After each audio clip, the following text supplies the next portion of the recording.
or good afternoon, depending on where you are, and welcome to Humanicare webinar series for 2016.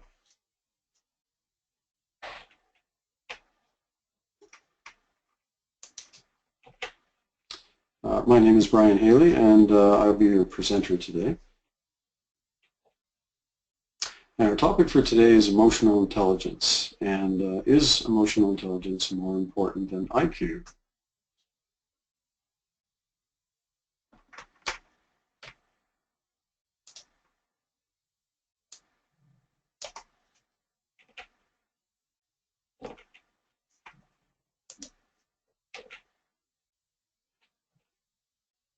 So what are our learning outcomes for today?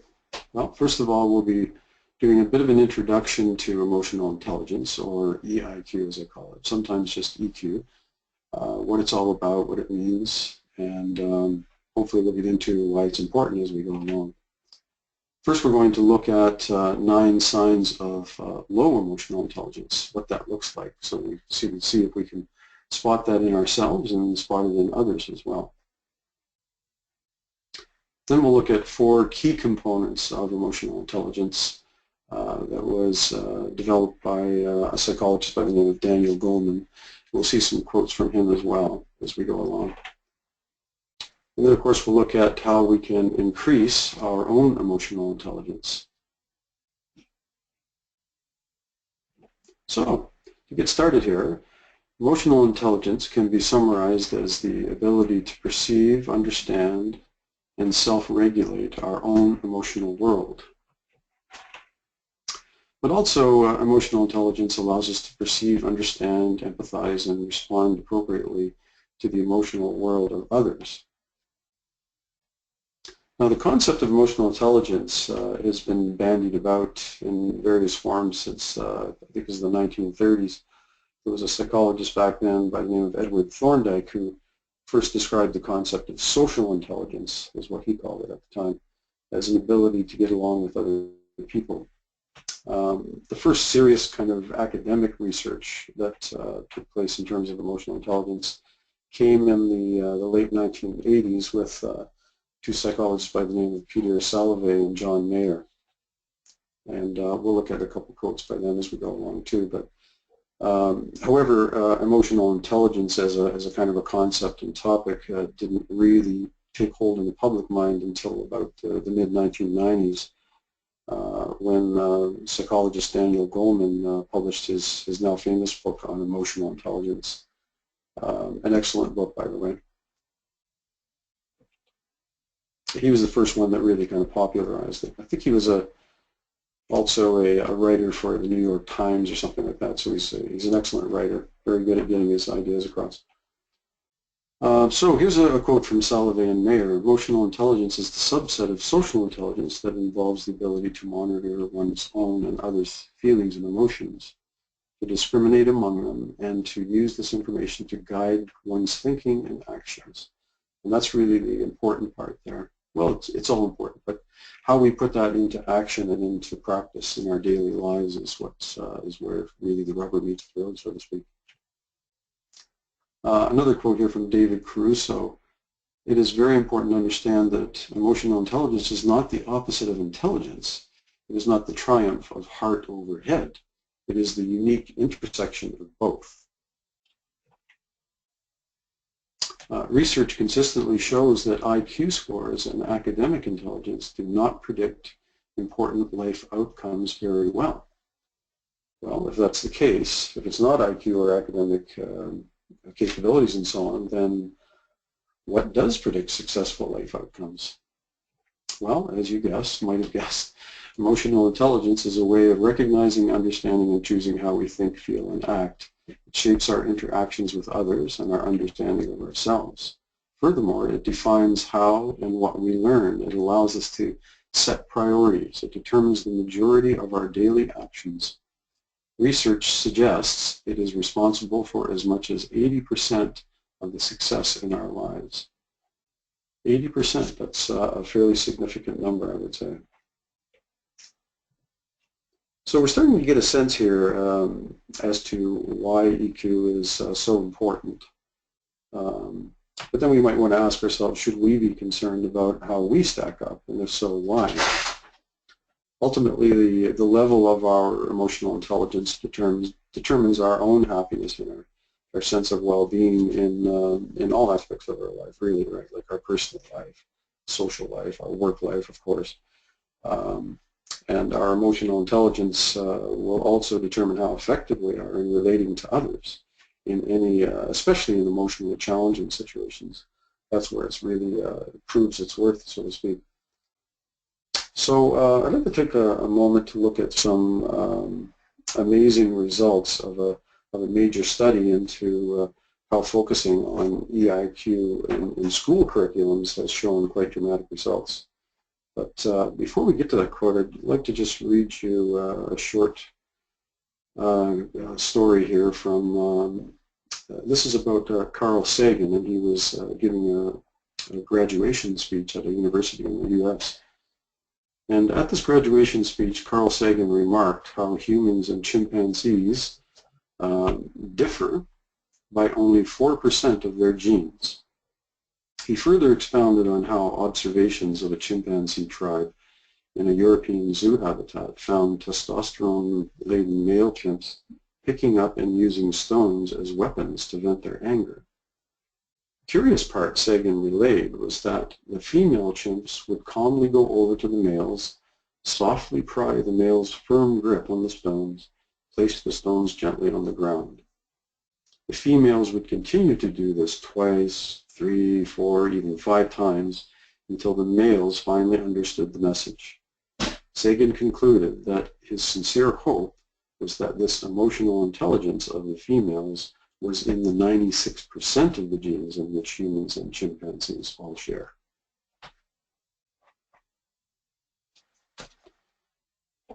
So let's move on to the studies that we talked about earlier. And this was a meta-analysis, which means it's a study of other studies, so to speak. So this looked at 668 evaluation studies of social and emotional learning, called SEL, different programs for children from preschoolers through high school. And these are the kind of results that all of these various studies showed. 50% of children showed improved scores, 38% improved their grade point averages, incidences of misbehavior dropped by an average of 28%. And again, this is these programs, this SEL is where they are actually teaching the children in these various grades emotional intelligence skills. And furthermore, suspensions dropped by 44% and other disciplinary actions by 27%. At the same time, attendance rose, and 63% of students demonstrated significantly more positive behavior. So these are quite the results, as you can see. And in fact, any social science study of this nature that showed even a fraction of these results would be considered significant. And even though this study focuses on children, we can see how this can be applied to any age group. So before we get into the details of what emotional intelligence is and how we can increase our own, let's take a quick look at how low EQ or low emotional intelligence, what it looks like, for the sake of contrast, really, and to get a sense of perhaps looking at our own situation, where we feel we are with our own emotional intelligence, and of course, we'll get on to how we can observe emotions in others as well. Before we get started, though, it's important to remember that research also has shown that that EQ can now be measured, and it can be learned and integrated into one's everyday life. So there is hope for all of us. We feel that we are lacking in some of these areas that we'll touch on. We can turn that around in our lives if we so desire. So, emotional intelligence, 9 signs of low emotional intelligence. So low emotional intelligence is a problem that can have an influence on a wide variety of social relationships. Think about the last time you got into an argument with someone else because they did not understand how you felt. Or consider the last time you had a conflict with another person because you could not understand what they were feeling. In both cases, emotional intelligence might play a key role in the underlying conflict. EQ, in fact, plays a major role in how we interact with others, as we'll see as we go along here. Sometimes co-workers, employers, friends, family members, and so on might struggle with poor emotional skills, and sometimes it may be us that need a little bit of work in these areas. So let's move on and start to look at these 9 signs of low emotional intelligence. So, getting into lots of arguments. You probably know someone, I think we all do, who always seems to get into arguments with others, with friends, families, co-workers, even random strangers, find themselves embroiled in disputes with these argumentative folks. Because low EQ individuals struggle to understand the emotions of others, they often find themselves arguing without considering how others are feeling.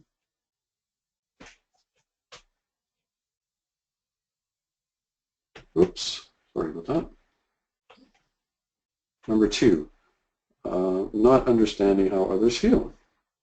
So people with low emotional intelligence are often completely oblivious to the feelings of other people. They don't get that their spouses might be angry at them or that their co-workers are irritated. They're not able to see the cues or the signs. Not only that, but they also feel very annoyed that other people expect them to know how they are feeling. Emotions in general tend to exasperate people with low EQ. They also tend to think that other people are overly sensitive. So people who are low in EQ might crack jokes at inappropriate times, for instance. They might make a joke at a funeral or right after a tragic event. When other people react to such out-of-line jokes, the person with a low EQ may feel like others are simply being too sensitive. These individuals have difficulty understanding the emotions of others, so it's little wonder why they are unable to interpret the emotional tone after such events.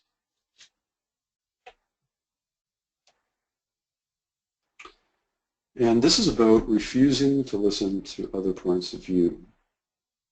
So these folks feel that they are right and will defend their position with great vigor, yet they refuse to listen to what others have to say. This is particularly true if people are critical of how the individual does not understand what others are feeling. They are often pessimistic and overly critical of other people's feelings.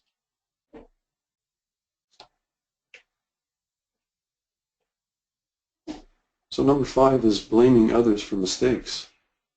So these folks have little insight into how their own emotions might lead to problems. First of all, because they're not aware of them, and then they're not aware of the impact they're having on others. So when things go wrong, their first instinct is to blame others, blame someone else. They often blame characteristics of the situation or the behaviors of other people for their actions. They might suggest that they had no other choice for what they did and that other people are simply not understanding their situation. This tendency to not take responsibility often leaves them feeling bitter and victimized. So our 6th sign is an inability to cope with emotionally charged situations. So we can see if you can't relate to the other points that we've made, then this one for sure is going to be a problem. And in this case, strong emotions, whether our own or those of others, are difficult to comprehend for those with a low EQ. These individuals will often walk away from such situations to avoid having to deal with the emotional fallout. Hiding their true emotions from others is also very common. So this, as you might guess, is about sudden emotional outbursts. The ability to regulate emotions is one of the 4 critical components of emotional intelligence. People with low EQ often struggle to understand and control their emotions. They might have unexpected emotional outbursts that seem overblown and uncontrollable.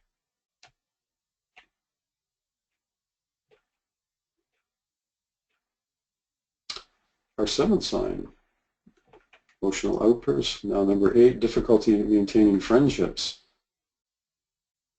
So because folks with a low EQ often come off as abrasive and unfeeling, they have difficulty maintaining friendships.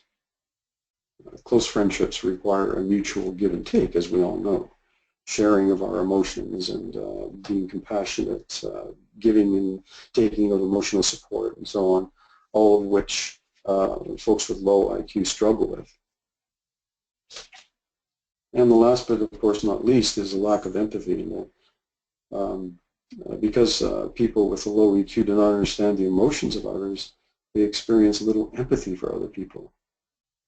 We do not get what others are feeling, so it's really impossible or very difficult for them to place themselves in another person's shoes. So this can wreak havoc in multiple areas of a person's life, in school, in work situations, family situations, friendships, romantic relationships, and we can all imagine the different areas where this can affect us, or we can be affected by it. And these are just a few of the areas where a person with low EQ will encounter major problems. If we think that our own emotional skills could use a little work, we can start by learning more about the four major components of emotional intelligence. So these are the four main competencies which Daniel Goleman came up with in his book on emotional intelligence.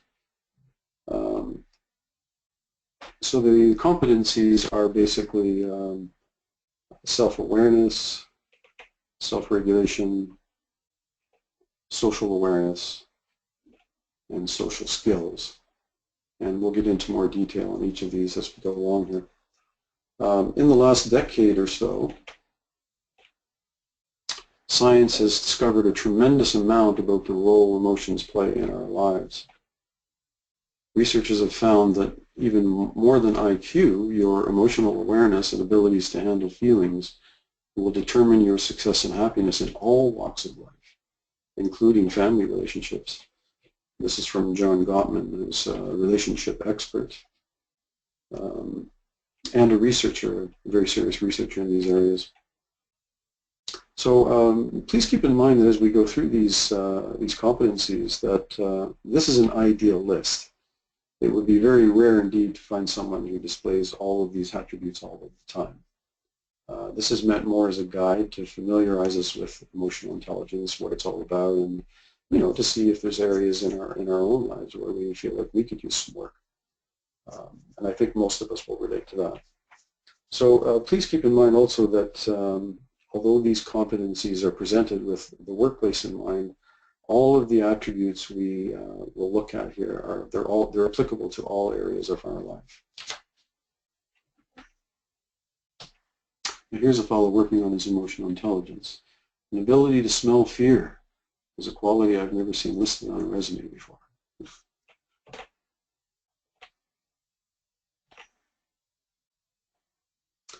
So, self-awareness, let's get back to this point here. The capacity of an individual to understand one's emotions, strengths, and weaknesses, and the effect that we have on others. This is about self-awareness. And really, this is, the self-awareness is really what I call the foundational building block of emotional intelligence. It's the first step in enhancing or building our own emotional intelligence so that we can achieve a healthy level in terms of our interaction with others. So it starts with that ability to identify emotions in ourselves and at the same time to perceive the impact that we're having on others in all various areas of our life.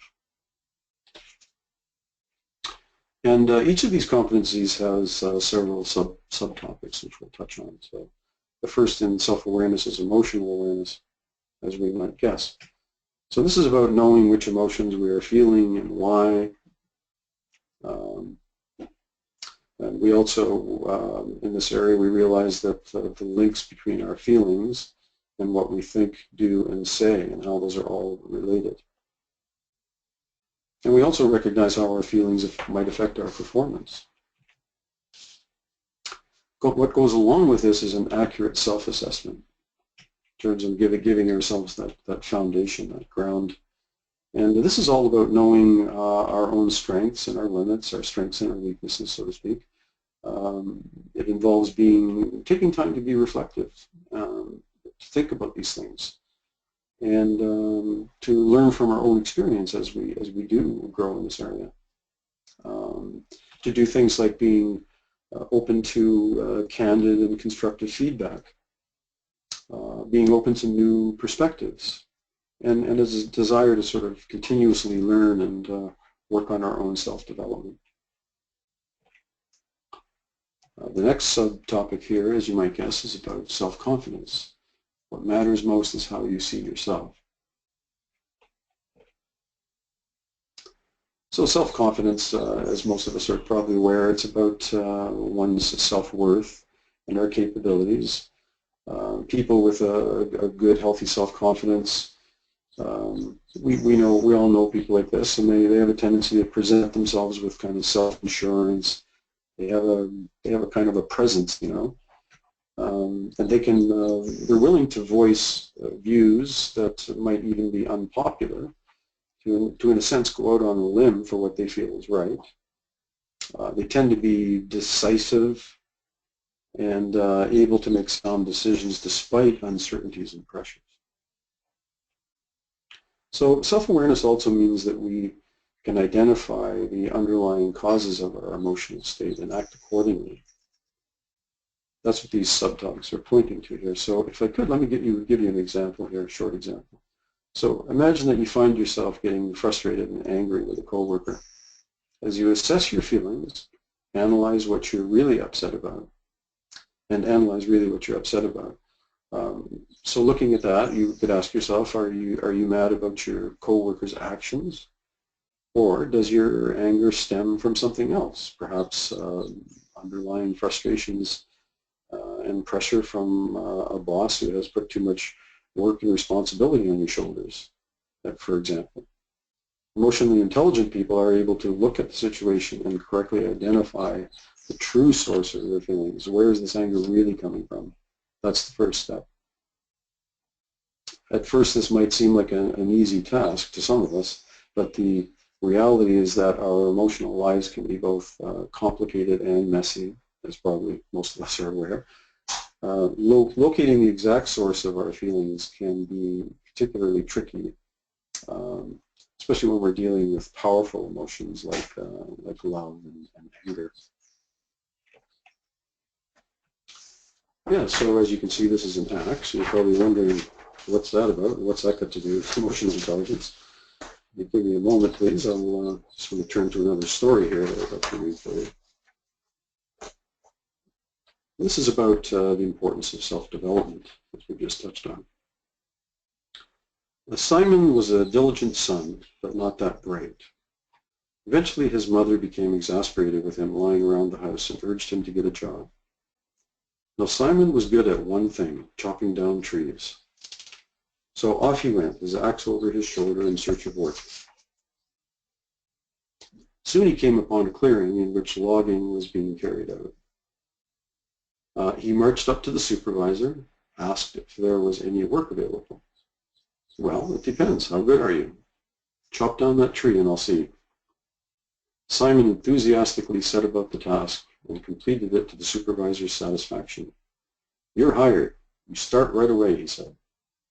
And Simon started working, applying himself with a commendable zeal. It was Monday afternoon and the day soon passed, as did the following few days. On Friday afternoon, Simon happened to see the supervisor. I'm glad I found you, the supervisor said. Please collect your cards and your tools and leave. Your services are no longer wanted. Simon was flabbergasted. How come? I'm your most productive worker, and now you're rewarding me by sacking me?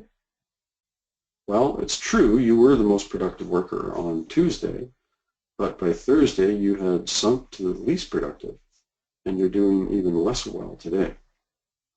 But I start early, I finish last, I work through lunch, Simon said. I spend all my time chopping down trees for you. I agree, replied the supervisor, but how much time do you spend sharpening your axe? That's an interesting little parable there. So another way to learn about our own feelings is by observing feelings expressed by others.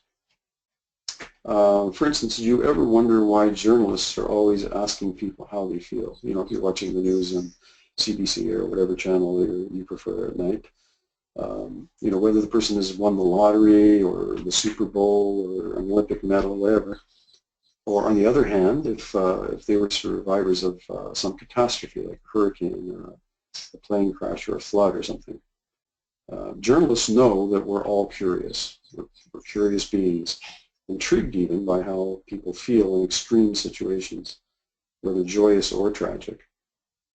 In fact, watching and listening to how other people feel is one of the ways we can learn about feelings, both our own and others.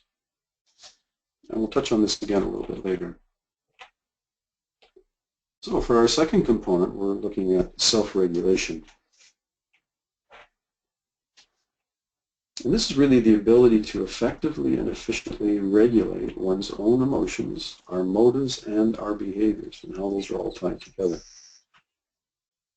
Self-regulation is absolutely central to emotional intelligence. Understanding your emotions is great, but not particularly useful if we cannot make use of this knowledge. So you can see how this is all important, how they all tie together. Emotionally intelligent people think before they act on their feelings. That's an important one. We think before we act, especially in relation to feelings. They are in tune with how they feel, but neither do they let their emotions rule their lives. Ah, yes. So, can you guess what this one is about? Self-control, yes. I have a funny little anecdote to tell you here. When my wife was growing up, she had 2 or 3 dogs, different breeds, and she just loved spending time training them. And this is one of the tricks that she used to do with them. And she would put the dog biscuit on their nose, and she would say, wait, wait, wait, just make them wait. And they would have this look that this poor fellow has. And then finally she'd say, okay. And he would gobble it up in 1 second. So that self-control is a challenging thing, but she had fun with it with her dogs. Here's another dog theme here, sort of. Keeps me from looking at my phone every 2 seconds.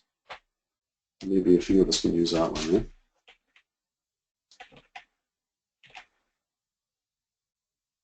So self-regulation, we looked at self-control, really, which is the ability to regulate impulsive feelings and distressing emotions, especially, and then as a result of that, to stay composed and positive, really, even in trying moments. We try to think clearly and stay focused under pressure. So you know, folks who have self-control not only understand their feelings, but they know how to express them appropriately. What do we mean exactly by expressing our emotions appropriately? Well, let me share a short example here for you and get the gist of this. Imagine, for example, that you just had a particularly awful day at work. You were tired, frustrated, and angry about how things went in an important meeting. None of you can relate to this, I guess, right? An inappropriate expression of our feelings might involve coming home, getting into an argument with our spouse, sending a nasty email to our boss. A more appropriate emotional reaction, however, might be discussing our frustrations with our spouse, releasing some tension by going for a jog or a walk in nature, one of our favorite hobbies, and coming up with a plan to make the next day better than the one before. So self-regulation also involves things such as trustworthiness, which is really an ability to maintain standards of honesty and integrity, the ability to admit our own mistakes and even to confront unethical actions in others. It involves conscientiousness, which means really to take responsibility for our personal performance, for meeting commitments, keeping our promises, that sort of a thing. It includes adaptability, being flexibility in terms of handling change especially, because things are always changing, right? And so this ability is one of the key signs of emotional intelligence. So with adaptability, we're able to adapt our responses and tactics to fit fluid circumstances, so to speak. And it also includes innovativeness, something we might not expect to see on a list like this, but it's the ability to be comfortable with and open to novel ideas and new information. You know, we're not freaked out by that when a new idea comes up, or we're confronted with, you know, fresh ideas and from a variety of sources where we tend to be more open to that. And we're also willing to entertain original or creative solutions to problems. So this is, if you're wondering what this is a graphic of an angry boy. And if you just give me a moment, I'll just see if I can find this story here. Yes, here we are. Here's another little kind of a parable about controlling our anger. There once was a little boy who had a bad temper. His father gave him a bag of nails and told him that every time he lost his temper, he must hammer a nail into the fence. First day, the boy had driven 37 nails into the fence. Over the next few weeks, as he learned to control his anger, the number of nails hammered daily gradually dwindled down. He discovered it was easier to hold his temper than to drive those nails into the fence. Finally, the day came when the boy didn't lose his temper at all. He told his father about it. He was excited. And the father suggested that the boy now pull out one nail for each day that he was able to hold his temper. The days passed, and the young boy was finally able to tell his father that all the nails were gone. The father took his son by the hand, led him to the fence. He said, "You have done well, my son, but look at all the holes in the fence. The fence will never be the same. When you say things in anger, they leave a scar just like these holes in the fence. If you put a knife in a man and draw it out, it won't matter how many times you say, 'I'm sorry.' The wound is still there. Make sure you control your temper the next time you are tempted to say something you will regret later."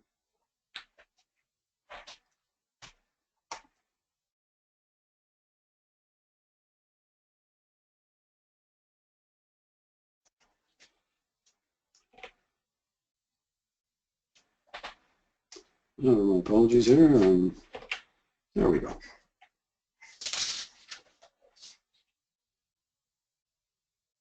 So self-awareness and self-regulation are the foundational building blocks of emotional intelligence. The first step really in enhancing or building our overall EQ is achieving a healthy level of self-awareness, as we've touched on earlier. The ability to identify emotions in ourselves and how to perceive the impact that we're having on others. And then, of course, secondly, to then learn how to regulate our emotions accordingly. Remember, too, though, that not everyone feels the same in any given situation. Same situation, different feelings. So we may be in a meeting at work, and a topic comes up, and if you have 6 people in the meeting, you may have 6 different feelings that are generated by that, or 2 or 3, or whatever the case is. But our feelings, the point is that our feelings originate within us. They are not imposed from the external world, even though we may feel like they are. Only we can change our feelings in any situation. And the first step is to understand what it is that we are feeling, what it is that we're feeling. How can we increase this skill to honestly identify our feelings? And remember, the reason for identifying our feelings is so that we can learn to regulate them, of course, as we've touched on. So being able to identify and describe feelings and emotions in the moment is the first step in achieving a healthy sense of self-awareness. We refer to this as emotional literacy. So, in relation to that, please note that feelings are not thoughts or labels or behaviors. And this is easy to fall into this, and I'll give you some examples here. So we want to be clear and precise about recognizing, identifying our feelings, making sure that we're not getting caught up in naming feelings as thoughts or labels or behaviors.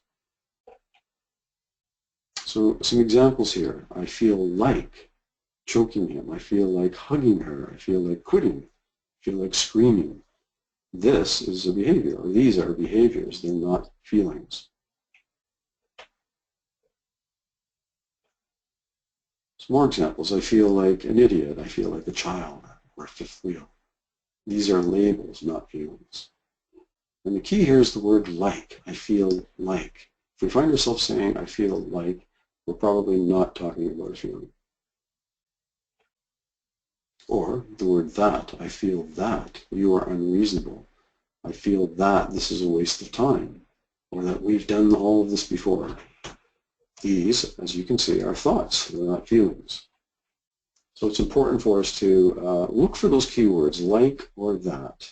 This is usually a cue that we're not talking about our feelings. We're talking about either thoughts, labels, or behaviors.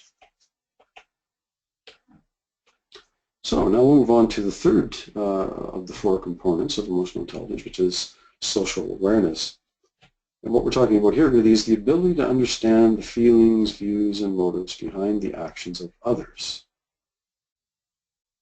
The ability to successfully interact with other people builds on awareness of our own emotions, followed by awareness of others' emotions. If we have well-developed skills in this area, we're able to utilize that awareness to build strong relationships, strong teams, and support networks. We become more capable of empathy in our interactions with other people. And we can even act with compassion when we become aware of another person's pain or suffering. So the key subtopic here is empathy. And this is a good, quick little summary of what empathy is. Seeing with the eyes of another, listening with the ears of another, feeling with the heart of another. So, empathy, it's, as we said, sensing others' feelings, others' perspectives, taking an active interest in their concerns, being attentive to emotional cues, that's very important, because we have become better listeners. And it includes the capability to show sensitivity and to understand the perspective that the other person is coming from. We might even offer help based on understanding other people's needs and feelings. Much of the success of our interactions with others has to do with empathy. This is one of the key elements of emotional intelligence, really. Being able to place ourselves in someone else's shoes and feel what the other person is feeling. You've probably had the experience of feeling empathy for a family member when they're going through a hard time, a close friend who just lost a job, for example, or a trusted colleague that's going through a difficult time. And we feel for that person. And we've all more than likely experienced shared excitement, shared joy at a family event, or pride in some project that we've completed with others, and even anger or grief, just to name a few. Those are all empathy. But the concept of empathy has a much wider implication as well, and it can extend far beyond even our close circles to even other people and strangers, and even go to terms of compassionate action towards others and so on. And in terms of social awareness, some of the other subtopics are service orientation or reaching out to help others. So in terms of a service orientation, we might anticipate or recognize and meet the needs, and even step in there and meet the needs of others when possible. We may offer assistance when it's appropriate. Reach out and help the other up the hill, as we can see. We're open to sensing what other people that we work with or in our social circles may need in order to develop and grow their abilities. And we try to see the positive in them. We may acknowledge and reward people's strengths and accomplishments. It is literally true that you can succeed best and quickest by helping others to succeed. This was written by Napoleon Hill, who was a kind of a self-help guru back in the 40s, I think it was. He's written some excellent books on the topic, by the way. So empathy, as we've seen, service orientation. Not sure what happened there. Must have had a double slide, my apologies. Helping others to grow. And of course, being mindful of diversity. This is an important aspect of social awareness, of course. Respect and relating well to people from various backgrounds. You know, we strive to understand diverse worldviews, and we strive to be sensitive to group differences. We not only see diversity and recognize it, but we will often see it as an opportunity, in fact, creating an environment where diverse people can thrive as well. These are all important aspects of social awareness. The famous spoon, yes, so I'm take a moment here and find another parable here that I have I'd like to share with you. And this one is called Heaven and Hell. Some of you may have heard this one before, but I quite like it. And it's about helping others.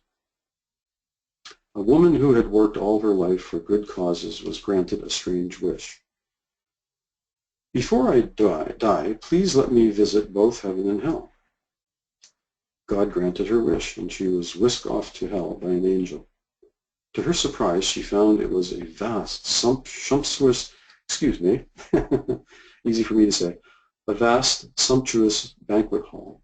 As far as the eye could see, the tables were piled high with delicious food and drink. Around the tables sat people, but they were all miserable and starving and unhappy looking. Why are they like that, she asked. Look at their spoons, the angel replied. She looked and saw that the handles were so long that the people couldn't use them to put the food in their mouths. This is hell, the woman said. Take me away from here, please.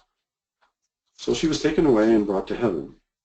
To her amazement, she found herself in an identical vast banquet hall. Again, the tables were piled high with delicious food and drink. Again, people sat around the tables.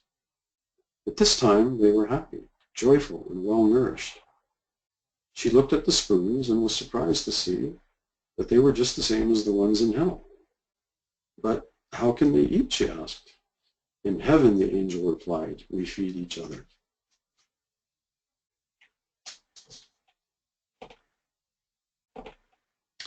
So our fourth and last component of emotional intelligence is social skills. This is about one's ability to achieve desired results when working with others. The attributes in this cluster mostly pointed at the organizational level, like these ones have been, but the other ones have been. But the principles, as we've said before, are the same for all areas of our life. The first area, of course, is communication.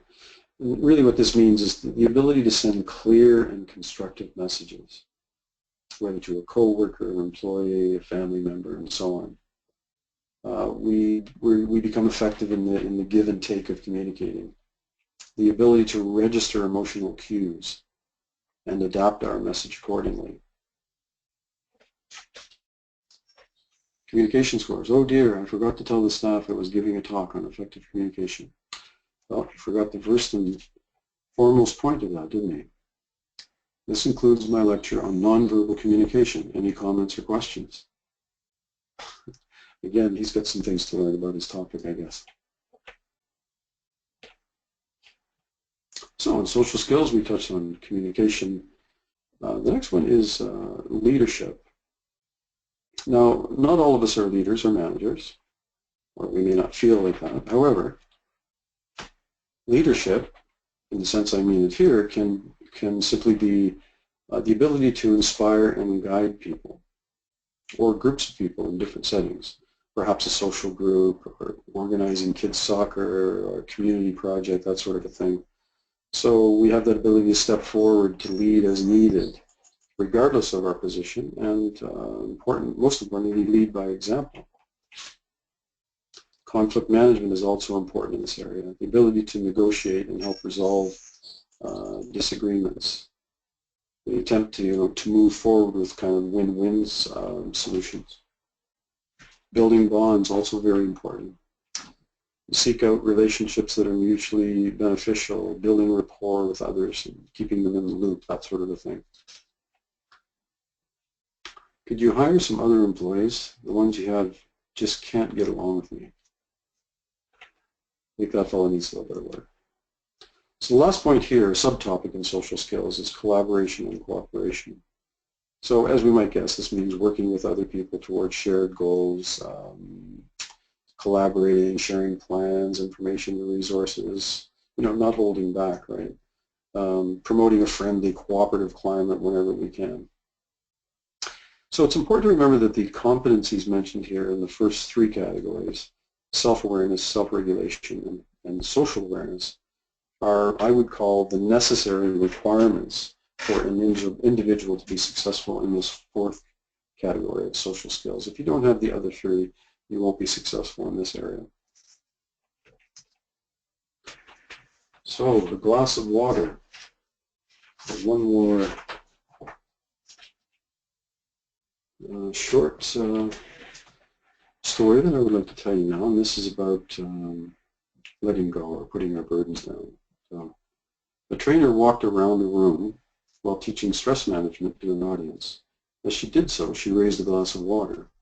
Everyone expected they'd be asked the old half-empty or half-full question.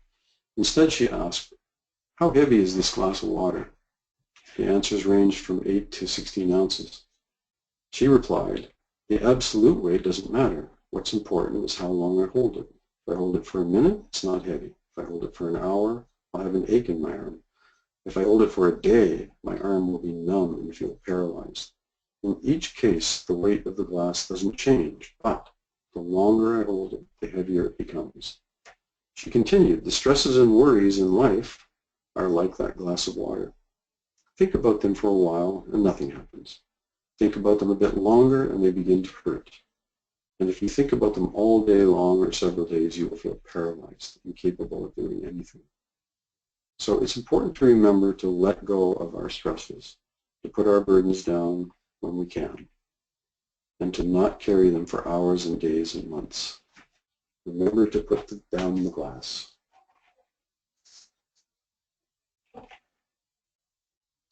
So you might be asking yourself, what does all this mean for me? Well, a quote from Daniel Goleman might sum it up here. Today, companies worldwide routinely look through the lens of emotional intelligence in hiring, promoting, and developing their employees. For instance, Johnson & Johnson found that in divisions around the world, those identified at mid-career as having high leadership potential were far stronger in emotional intelligence competencies than were their less promising peers. So this shows how important it is in the workplace. Yes, roadwork ahead. Proceed cautiously and from love rather than negativity. Bit of a New Age cartoon for us there. So, some suggestions now for developing our own emotional intelligence. First is to keep a journal. Try keeping a journal where you jot down a word or two just to describe your feelings and emotions in the format, I feel an emotion. It's frustration. I feel an emotion. Fear. I feel an emotion. Anger. Whatever it might be. Not a label, not a thought or behavior, as we touched on earlier, but an emotion. So just keeping that journal throughout our day and jotting these things down helps us to become aware of our feelings. And secondly, I would say to start small.